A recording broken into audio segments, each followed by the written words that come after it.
तो कैसे हैं आप लोग। आशा करता हूं अपने घर पे कुशल मंगल होंगे।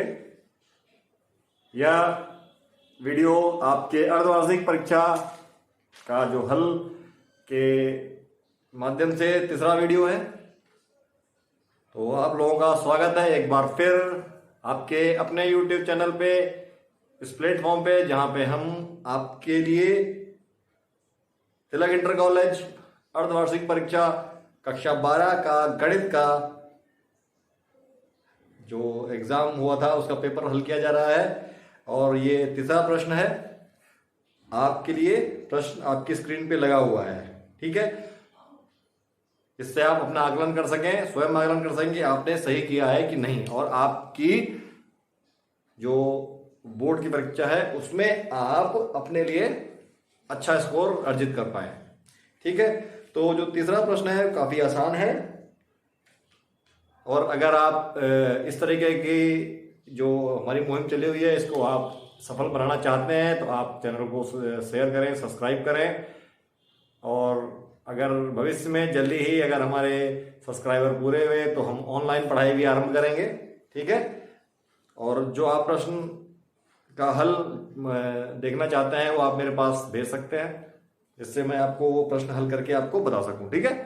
तो देखते हैं जो प्रश्न 3 है, जो कि काफी आसान प्रश्न है। 3 प्रश्न में आपके पास 4 प्रश्न दे रखे हैं। तीसरे प्रश्न में आपके पास 4 प्रश्न दे रखे हैं।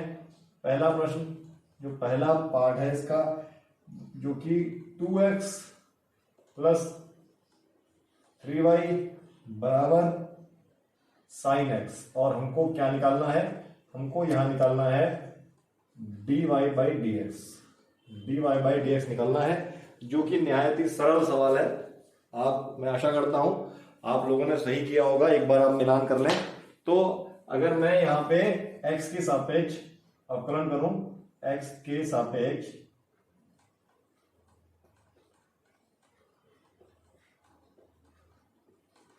अवकलन करूं, अगर मैं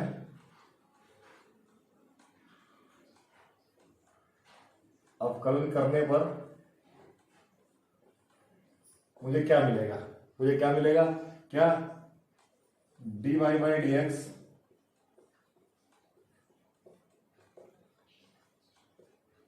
dy बाई dx 3y का, और dy by dx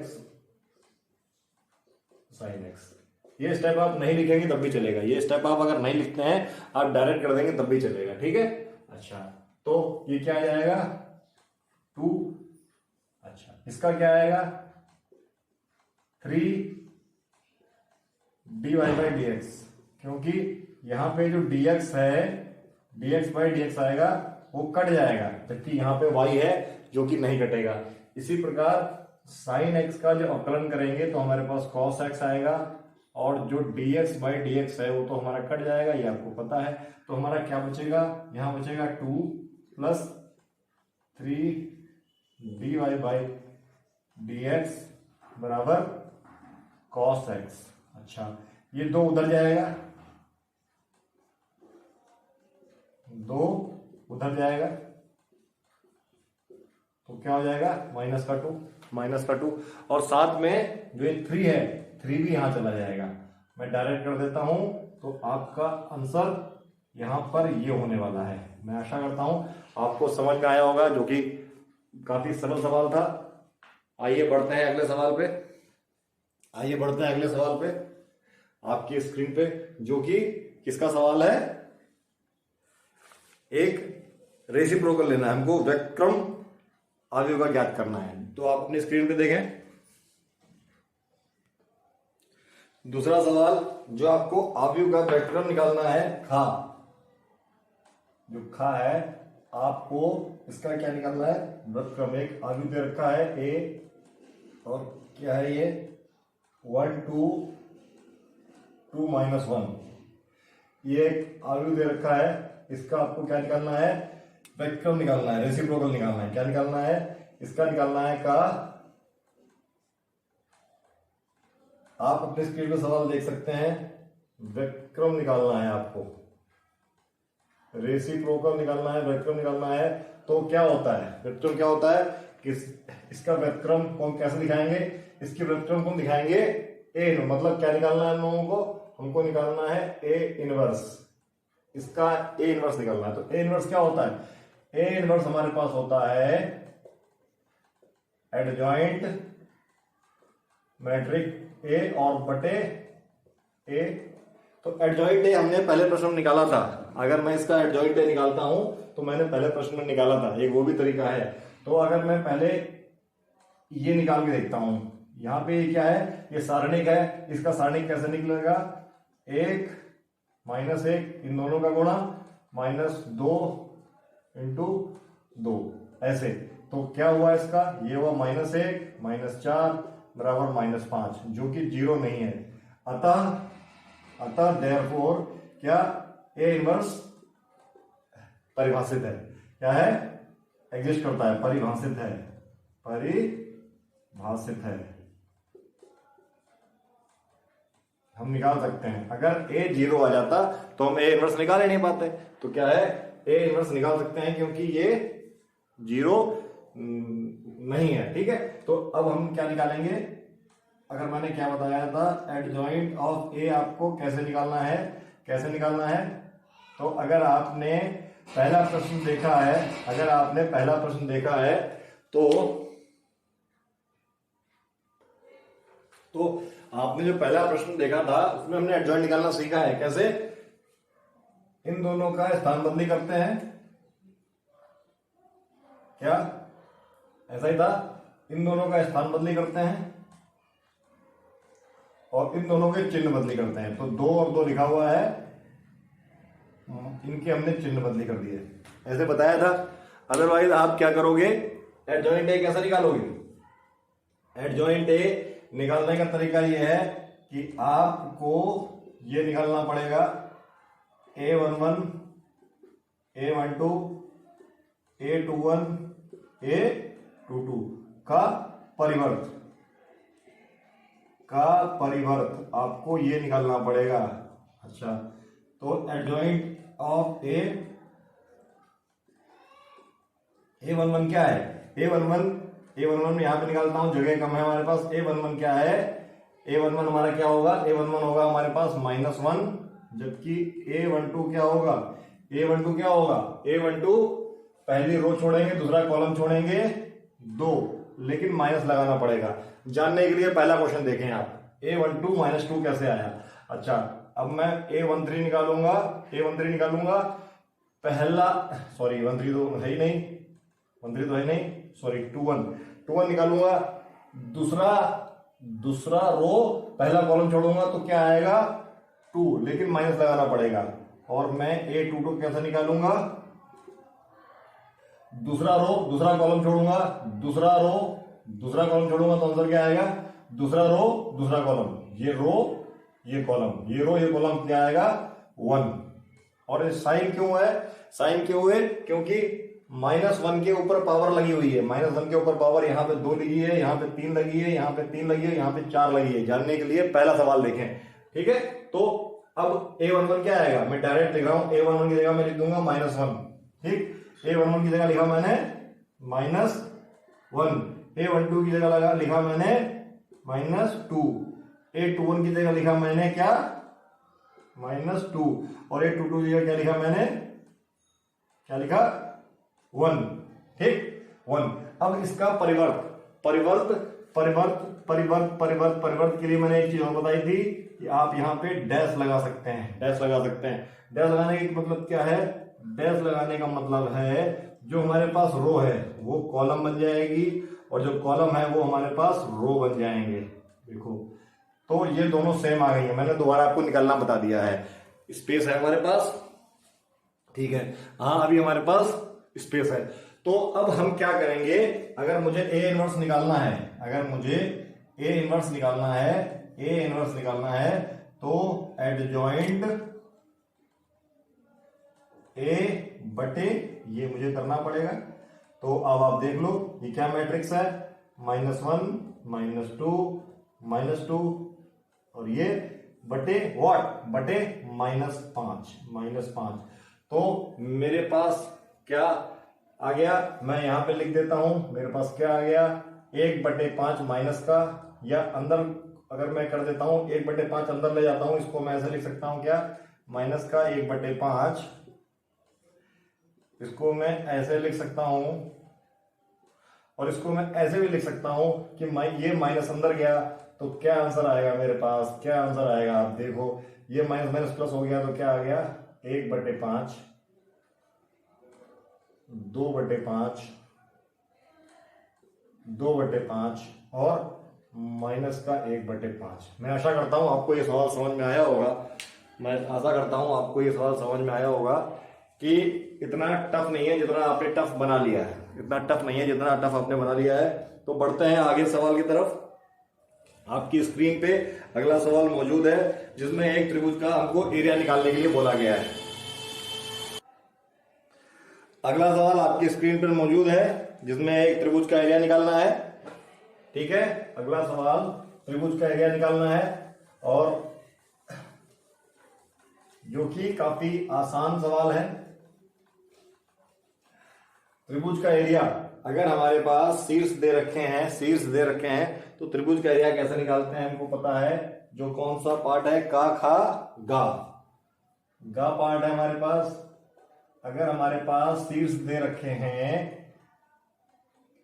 x1 y1 x2 y2 x3 y3 1 1 1, और अगर ये त्रिभुज के शीर्ष हैं, क्या है शीर्ष हमारे पास, x1 y1 x2 y2 x3 y3, तो एरिया क्या होगा, अगर मैं त्रिभुज का एरिया इससे दर्शाता हूं तो त्रिभुज का एरिया क्या होगा मेरे पास, ये होगा। ठीक है, त्रिभुज का एरिया ये होगा। कई लोगों ने क्षेत्रफल ऐसे भी याद कर रखा है, क्या याद कर रखा है, त्रिभुज का एरिया बराबर क्या होता है, हाफ, ये मॉड लगाते हैं क्या, x1 x2 x3, अच्छा y2 माइनस y3, यहां प्लस लगा दिया, फिर थोड़ी जगह कर लेते हैं,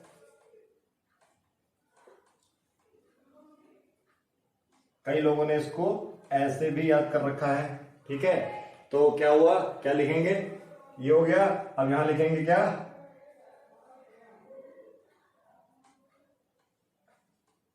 x2 हो गया, क्या लिखेंगे अब, 3 माइनस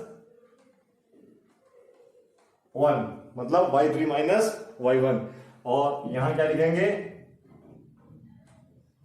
y1 माइनस y2। ऐसे भी कई लोग त्रिभुज का याद करते हैं। आप जिस तरीके से याद करना चाहें आप याद कर सकते हैं। तो मैंने आपको दो तरीके बताए कि आप त्रिभुज का क्षेत्रफल कैसे निकाल सकते हैं। अगर आपको इस सारणी का मान निकालना आता है तब भी निकाल सकते हैं, और ये निकालना आता है तब भी निकाल सकते हैं। जहां पर ये क्या है, हमारे पास क्या है, एक प्रकार से क्या है, एक प्रकार से ये हमारे पास 3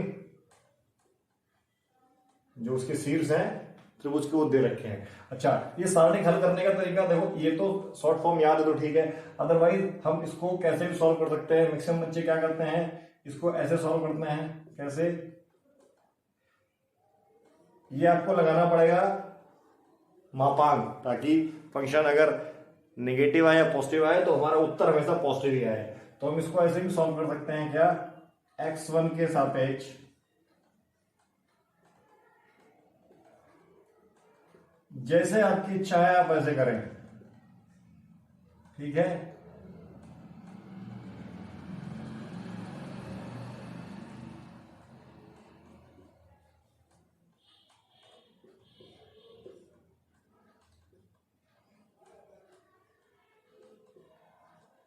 तो देखो ये तीसरा तरीका, मतलब अगर आप इस सारणी का मान निकाल लेते हैं तो हमारा रेडियस आ जाएगा, हमारा क्षेत्रफल आ जाएगा। तो ये सवाल में देखते हैं हमारे पास जो दे रखे हैं, क्या दे रखे हैं, हम लोग क्षेत्रफल निकालते हैं। देयरफॉर क्षेत्रफल बराबर हम लोग रख देते हैं मान रख देते हैं, क्या है हमारे पास 1 0, ओके 6 0, और 4 3, ठीक है, और फिर 1 1 1, और आप किसी के अलोंग इसको निकाल सकते हैं, आप किसी के अलोंग इसको निकाल सकते हैं। ये तो मैंने आपको पहले रो के अलोंग खोल के दिखाया है, आप किसी के अलोंग खोल के दिखा दे। आपको यहाँ पे हाफ लगाना पड़ेगा, आपको हाफ लगाना पड़ेगा। तो जो हमारा एरिया आया, हमारा एरिया आएगा मॉड के अंदर क्या आएगा, आप कुछ भी लगा सकते हैं। अगर आप इसके अलोंग खोलते हैं तो 1, अच्छा क्या इसमें इसका मल्टीप्लाई करेंगे, इसमें इसका मल्टीप्लाई करेंगे तो 0 -3। जो ज्यादातर बच्चे करते हैं, मैं उसी हिसाब से सॉल्व कर रहा हूं कि ज्यादातर बच्चे इसको इसी के अलोंग खोलते हैं। अदरवाइज अगर मैं इसको इसके अलोंग खोलता थोड़ा आसान हो जाता। खैर, दूसरा वाला जो हमारे पास है वो तो 0 ही आएगा। दूसरा वाला हमारे पास क्या आएगा, 0 ही आएगा। जबकि तीसरा वाला अगर बात करता हूं तो 6 × 3 -0 × 4 -0 × 4, तो हमारे पास इस तरीके से चीजें आ जाएंगी। तो यहाँ क्या हुआ हमारे पास हाफ, अच्छा ये क्या हुआ -3, और यहाँ पे 0 आ जाएगा, और यहाँ पे क्या आएगा 12, और ये 0 मतलब 12 ही आएगा, 12 ही आएगा। लेकिन नेगेटिव आएगा कि पॉजिटिव आएगा ये आपको देखना पड़ेगा। नेगेटिव आएगा कि पॉजिटिव आएगा। हमने यहाँ पे गलती की, छेदियां 18 होता है, ठीक है, क्या होता है छेदियां क्या होता है 18, सॉरी। अच्छा, तो क्या अंदर हमारे पास आ गया -15, तो बाहर 2, तो एरिया हमारे पास क्या आया, हमारे पास एरिया आया 15/2। क्योंकि एरिया नेगेटिव नहीं होता है, तो आंसर हमारे पास आया 15/2। तो देखो, अगर आपको त्रिभुज के 3 शीर्ष दे रखे हैं, जो यहाँ पे शीर्ष क्या थे, शीर्ष यहाँ पे थे 1 0, अच्छा दूसरा शीर्ष क्या था 6 0, तीसरा शीर्ष क्या था 4,3। अगर मैक्सिमम बच्चों को फॉर्मूला याद है तो डायरेक्ट आप यहाँ पे रख सकते थे, और अगर सारणी याद है तो सारणी से भी निकाल सकते थे। आप जिस तरीके से निकालना चाहें, दोनों का मीनिंग एक ही है। अच्छा, अब हम बढ़ते हैं प्रश्न 3 के आखिरी सवाल पे, आखिरी पार्ट पे। मैं आशा करता हूं आपको ये सेशन अच्छा लग रहा होगा, ठीक है। मैं काफी डिटेल में चीजें बता रहा हूं, क्योंकि जो आपका पेपर आया है ये केवल 1.25 घंटे या 2 घंटे के अंदर एक अच्छा बच्चा सॉल्व कर देगा। एवरेज बच्चा इसको 2 घंटे में सॉल्व कर लेगा। लेकिन मैं फिर भी पूरा डिस्कशन करके बता रहा हूं, ताकि आपका अगली बार जो पेपर आए, खुदा ना खास्ता लंबा आ जाए, तो आप उसको तरीके से कर सकें, ठीक है। ये पेपर आपका इस बार जो आया था, ये पेपर छोटा पेपर था, ठीक है। तो अब देखते हैं, हमारे पास ए और बी दे रखे हैं, 2 मैट्रिक्स दे रखे हैं ए और बी।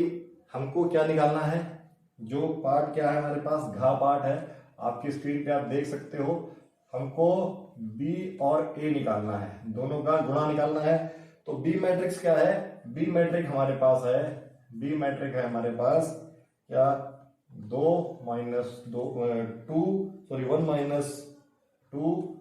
3 5, ये हमारे पास बी मैट्रिक है। और जो ए मैट्रिक है हमारे पास वो क्या है 2 3 4 2। ये मैंने मैट्रिक लिख दिया, ये ए मैट्रिक है, ये बी मैट्रिक है, इनको मैंने लिख दिया है। जो आगे लिखी है वो आगे लिख दी, जो पीछे लिखी पीछे लिख दी। अच्छा, इसका भी ऑर्डर क्या है 2 × 2, इसका भी ऑर्डर है 2 × 2, 2 × 2, इसका भी ऑर्डर क्या है 2 × 2। इसका मतलब अगर ये और ये बराबर है तो गुना हो सकता है, जबकि यहां तो क्लियर कट है, सब कुछ 2 है। इसका कॉलम इसकी रो के बराबर होगा तभी तो मल्टीप्लाई होगा, हाँ है तो मल्टीप्लाई हो सकता है। तो कर देते हैं। करने का तरीका हम रो को, जो रो है हमारे पास, जो रो है उसको कॉलम से मल्टीप्लाई कराएंगे, जो रो है उसको कॉलम से मल्टीप्लाई कराएंगे। तो रो को कॉलम से मल्टीप्लाई कराएंगे जब रो 1 कॉलम 1 के हर एलिमेंट से मल्टीप्लाई करेगी, तो हमको पहला एलिमेंट मिलेगा, ठीक। तो पहला एलिमेंट इसके पहले, इसका रो कॉलम से मल्टीप्लाई करेगा, तो क्या हुआ ये रो हुआ, और इसका कॉलम 2 3 ऐसे ही आ रहा है। तो क्या है पहला एलिमेंट पहले एलिमेंट से मल्टीप्लाई करेगा, दूसरा एलिमेंट दूसरे एलिमेंट से मल्टीप्लाई करेगा और दोनों को हम जोड़ देंगे। तो हम यहाँ क्या लिखेंगे, यहाँ क्या लिखेंगे, अच्छा पहले हम इसका एलिमेंट लिखते हैं 1 इंटू 2 और 3 इंटू 3, बीच में प्लस, ठीक। अच्छा जगह बना लेते हैं हम लोग, जगह हमारे पास काफी है। अब पहला रो दूसरे कॉलम से भी मल्टीप्लाई करेगा तो हमको दूसरा एलिमेंट मिलेगा, तो पहला रो दूसरे से मल्टीप्लाई करेगा तो ये पहले 4 से मल्टीप्लाई करेगा, चलो ठीक है। और 3 किससे मल्टीप्लाई करेगा, 2 से, तो आ जाएगा 6, ठीक। इसी प्रकार दूसरा रो पहले कॉलम से मल्टीप्लाई करेगा और दूसरा रो दूसरे कॉलम से भी मल्टीप्लाई करेगा। यहां पे हमको ये वाला एलिमेंट मिलेगा, तो दूसरा रो जब इससे मल्टीप्लाई करेगा तो -2 का मल्टीप्लाई 2 से होगा, तो क्या होगा, -2 का मल्टीप्लाई 2 से होगा और 5 का मल्टीप्लाई 3 से होगा और इसको हम जोड़ देंगे। ऐसे ही -2 का मल्टीप्लाई 4 से होगा और 5 का मल्टीप्लाई 2 से होगा और हम इसे जोड़ देंगे, ठीक है, ठीक है। तो क्या आया देखते हैं,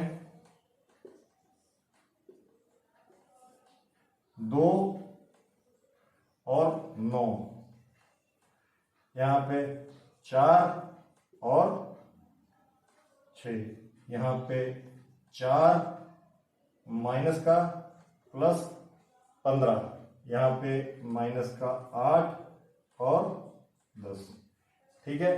तो क्या मैट्रिक मिलने वाली है हमको, क्या मैट्रिक मिलने वाली है, 2 और 9 11, 15 में से 4 गया माइनस का, अगेन 11, 4 प्लस 6 10 और 10 में से माइनस गया 2, ये मैट्रिक मिलने वाली है। जिसकी ये मैट्रिक मिली है उसका पूरा ये सवाल सही है। मैं आशा करता हूं आपको यहां तक कोई दिक्कत नहीं हुई है, कोई परेशानी नहीं हुई है, ठीक है। और इसी तरीके से हम लोग आगे के प्रश्न भी सॉल्व करेंगे। और अगर ये प्रयास मेरा पसंद आएगा तो मैं आपको जल्दी और सैंपल पेपर प्रोवाइड कराऊंगा, ताकि जिन लोगों ने तैयारी कर रखी है उनकी तैयारी और अच्छी हो जा सके।